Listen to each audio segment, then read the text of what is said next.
As we come back in here to the Sports Source with Vince, Tyler, Paige, Chuck, we shift to Tennessee football, and the Volunteers will open up spring practice at the end of this upcoming week.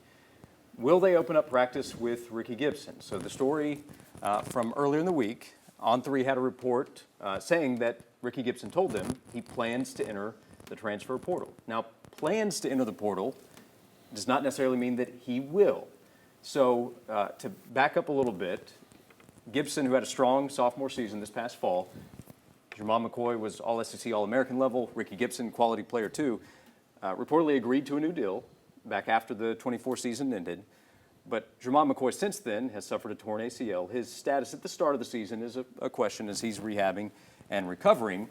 That can change the value of Ricky Gibson. So reportedly agreed to a new deal a few months ago, but reportedly they want another one before spring practice or before at least the start of the season. So how do you handle this as practice is also just a few days away?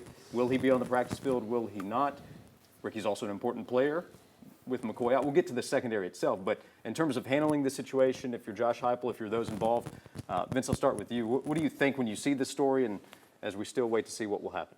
Well, before the details, and you laid it out well, NIL was the first thing that came to mind. Like this is a ploy to get more money to put this story out there. So I think you have to find a way to figure it out because he's got the leverage in this situation. All of it. And so they're not deep even with him. And he is your best if McCoy isn't there. Oh, by the way, he's still a young player. He and McCoy had aspirations to be the best cornerback duo. How do you do that if you're not practicing? Portal doesn't open until afterwards.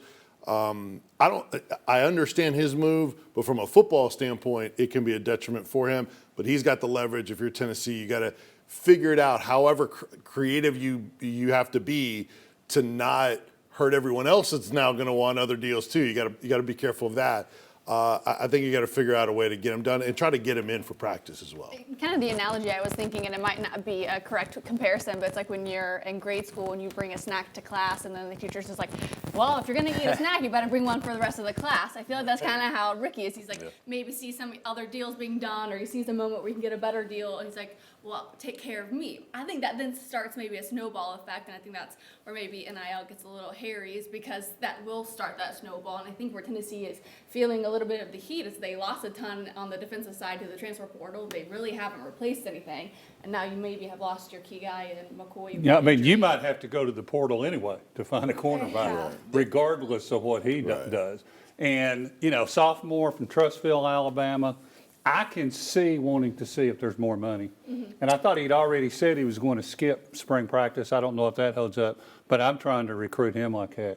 I mean, I believe he's one of my number one targets since the bowl game against Iowa, which I thought first time I saw him on the field. He flashed then. You can't afford to lose that. But if he is going to leave, then you do have to move on. But if he's got a number in mind, I'm going to see what it is, and let's go from there.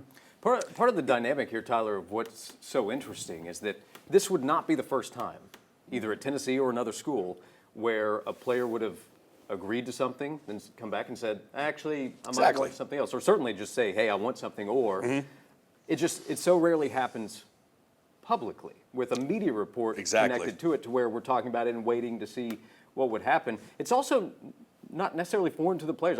I don't know. I'm curious what the dynamic is within the locker room because I could see enough players having seen others do something similar say, hey, I hope you get yours. Maybe that'll mean more for me. So maybe they see it as an opportunity for themselves. But that's more something I'm curious to know than know right now.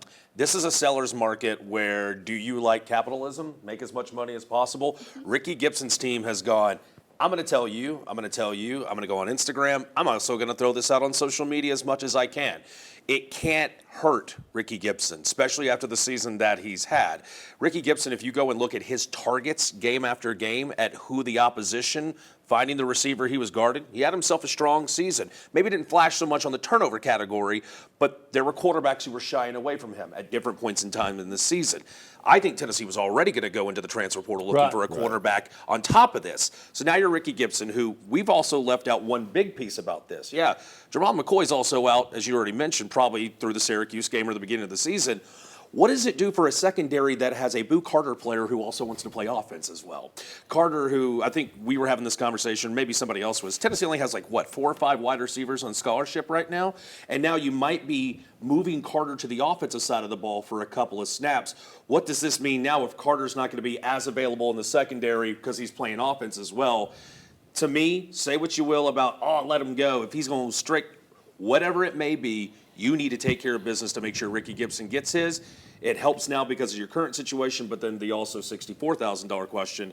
What happens the next time some player goes, Ricky got his, where's mine? Well, we've already. Where's his? Where's his? We've already seen this with Nico, didn't we? Yeah. Didn't we see it with Mike Matthews? Yeah. I mean, isn't this like the new way it is? Dylan Sampson posting photos of a cheetah in a cage after right.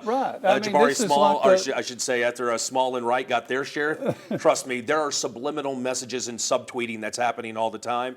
This is the NIL world. We just need to get adjusted to the new college football that is today. Yeah, that is why I wonder, is it more a headache for coaches, for collectives, for those who are involved in negotiations, more so than players? Players may say, hey, he's done it, this guy's done it. I understand Do you if think you want to do that's this. This might further be- into the GM aspect? There it It is. has to be a Right. There it headache is. for head coaches. Yeah. I know that's a whole other story for another subject another time, but we see all these other college football programs hiring GMs. Oklahoma this week hired Jim Nagy away Bingo. from the Senior Bowl. Yeah. I'm sure Tennessee has somebody in-house that doesn't have the title yet, and there hasn't been a big release. But situations like this, can't wait to read the big release and who the person, names, or people group who are going to be doing the NIL negotiating so Josh Heupel can just go coach football. Yes.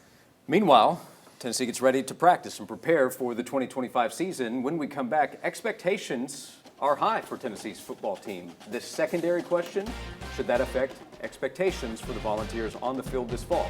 We'll get to that when we come back.